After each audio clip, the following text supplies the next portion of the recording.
পিঠা উৎসব 2 দিন ব্যাপী খাজানগর কেন্দ্র ঈদগাহ ময়দান ও খেলার মাঠে বিশাল এক পিঠা উৎসবের আয়োজন করা হয়েছে। প্রিয় দর্শক, আগামী শুক্রবার এবং শনিবার 2 দিন ব্যাপী এই পিঠা মেলা চলবে। যারা এখনো স্টল নেননি নিতে পারেন, এবং যারা এই পিঠা মেলায় এসে পিঠা ক্রয় করতে চান অবশ্যই আসবেন। এখানে রয়েছে বাচ্চাদের খেলার জন্য একটি সুন্দর আয়োজন রয়েছে, বড়দের খেলার জন্য নৌকা দোলনা, আরও রয়েছে ঘূর্ণি খেলা। সকলে সপরিবারে আসতে পারেন। এখানে কসমেটিক্সেরও রয়েছে নানা বাহারি আয়োজন।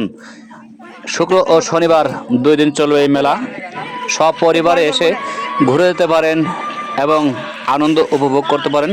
বাহারি রঙের নতুন নতুন পিঠাগুলো উপভোগ করতে পারেন এই মেলাতে এসে।